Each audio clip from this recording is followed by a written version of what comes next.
the other day when we were together, it was said that over these last months, the question's been asked of everyone, what is it that's present when stillness and movement meet?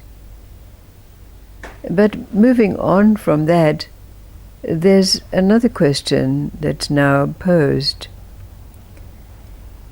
And that is, what is it that lies beyond Satchitananda, or existence, knowledge, and bliss? Knowing that these three levels, Satchitananda, are the levels of existence, or everything that moves. So in an endeavor to launch us in exploring the answer to this question, there are three old Zen stories. The first story is about that Zen master Fuzu, who was as a wandering mendicant wandering the roads, when he came outside a town, and there was a couple who were fighting between themselves, and the wife was saying to the husband, "You're not a man." And he said, "If you say that one more time, I'm going to hit you." And so the bantering went on, and as it was going on, Fuzu stood aside and he started to say, "Come, everyone, come and see. You go to cockfights, come and have a look at this fight that's going on here." And the wife would say to the husband, "You're not a man." And he said to her, "Well, if you say that one more time, I'm going to kill you." And Fuzu said, listen, do you see? He even said he's even going to kill her. And a bystander, one of those who were coming round to see what was going on, turned to Fuzu, the old monk, and said to him, "Well, what business is this of yours? You should be minding your own business." "What are you talking about?" said Fuzu. If he kills her, then I'm going to be able to officiate at the funeral, and I'll make some money. So the bystander was quite affronted by this, and the fight was still going on. But all of a sudden, as Fuzu was continuing with his shouting to everyone, come and listen to this fight, better than a cockfight," the couple suddenly stopped and listening to the banter that was going on between the bystander and the old master of Fuzu. And Fuzu, of course, had said, "Well, you know, if he kills her, then I'll be able to officiate at the funeral." But then he added to that, "But you know, if I didn't, there is the possibility that I could teach them the Dharma." Well, by this time, the couple who had been fighting were totally absorbed in the bantering that was going on between the bystander and Fuzu. And there was that moment when he could turn around and say to the couple, "You see, as married couples, you were meant to be together. Fate, your karma, has brought you together, and with that, there is the possibility, like it is with ice, when the sun comes along, even though it's solid, it will melt. Or if you put rice in boiling water, it will become soft and edible. It's like that with marriage. When you come together, you have the possibility to each enable the other to come to a state of realization." The couple went off down the road, holding hands, and Fuzu took up his staff and continued on his way. And the second story is about a certain master by the name of Chow Chow. Now it so happened that the emperor of the realm knew of him. He was lauded and respected all over, far and wide. So the emperor came to visit Chow Chow. But Chow Chow remained in his night attire in bed. And when the emperor was brought into his presence, Chow Chow said, "My apologies, you see I'm old and decrepit." And rather than being insulted by being greeted in such a way, the emperor even had more respect for Chow Chow than he had before. But then the next day, the emperor sent his general with a gift for Chow Chow. And when the general arrived, Chow Chow got up from his bed, got dressed, and went out to the gate to greet the general.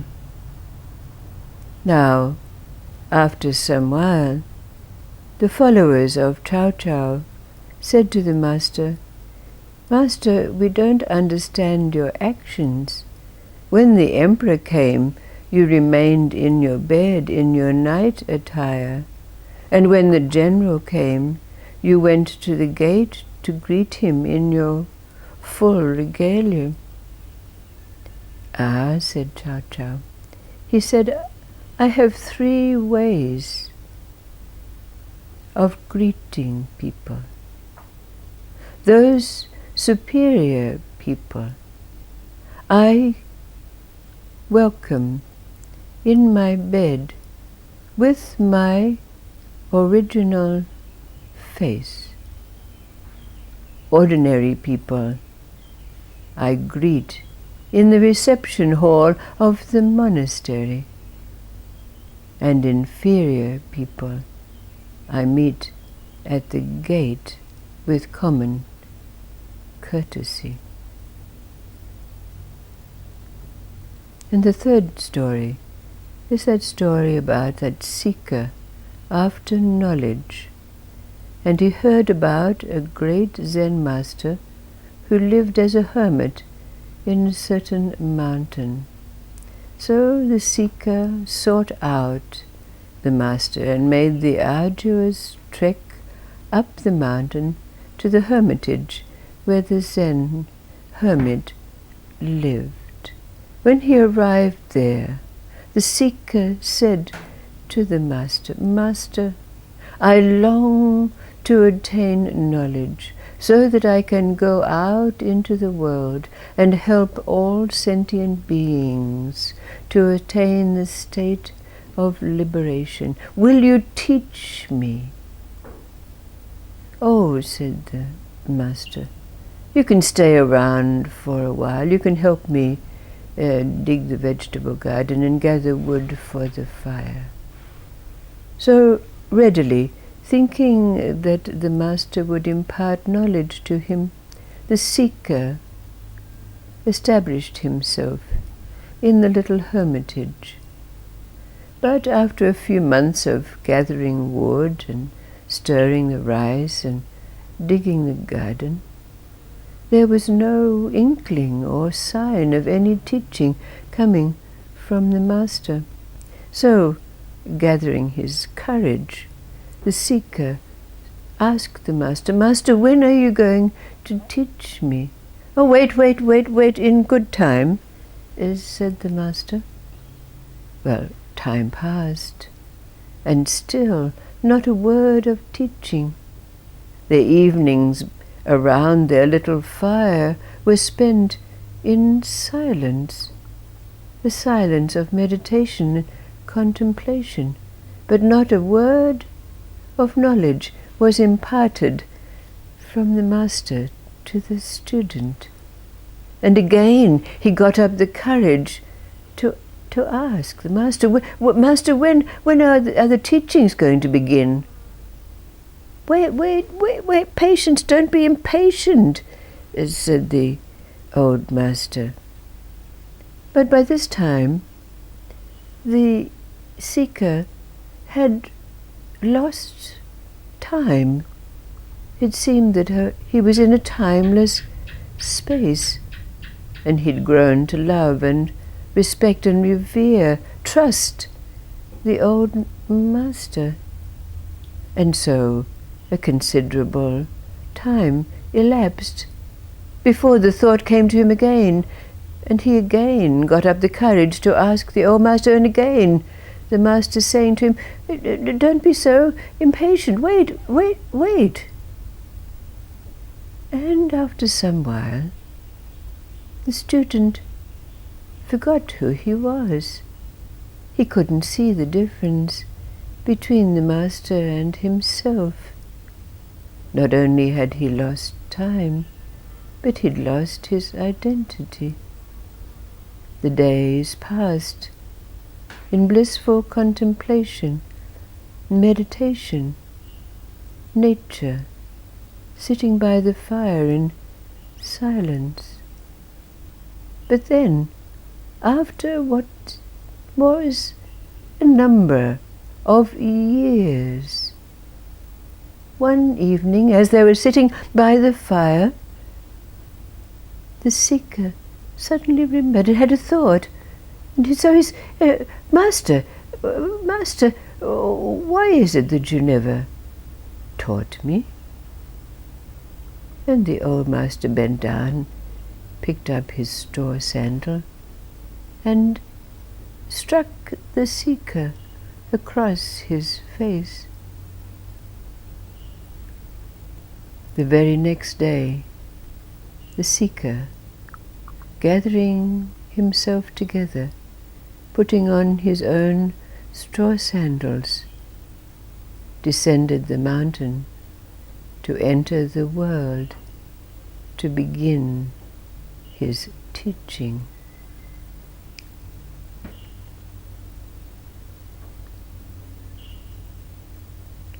What do these 3 Zen stories evoke in us that could possibly relate to this question? What is it that lies beyond existence, knowledge, and bliss? Satchitananda.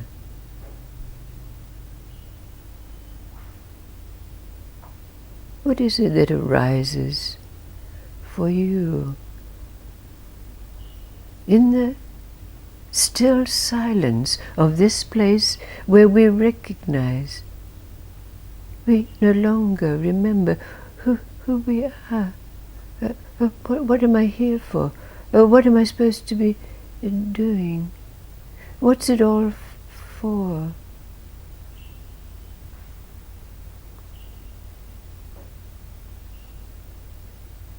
Maybe those questions still fleetingly arise for us.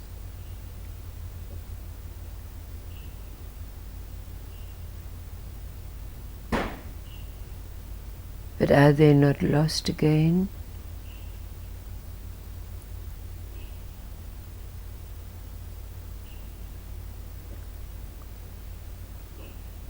What relevance do these stories have to the answer to this question?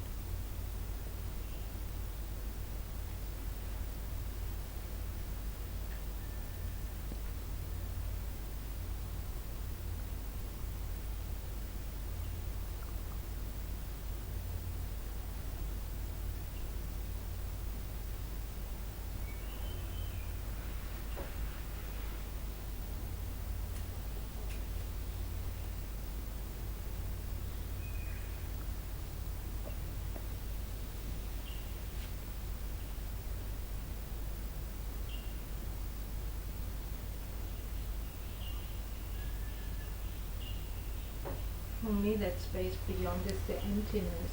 Yes, right. But in a way, I experience it as bigger than the movement. It actually contains the movement. Right. Yes. So this question takes us into that space. The meaning of emptiness. What is the nature of emptiness, isn't it? So this question brings us back to that question that's already been asked. What is the nature of emptiness? So in answering this, we begin to more deeply explore this question that's been asked previously.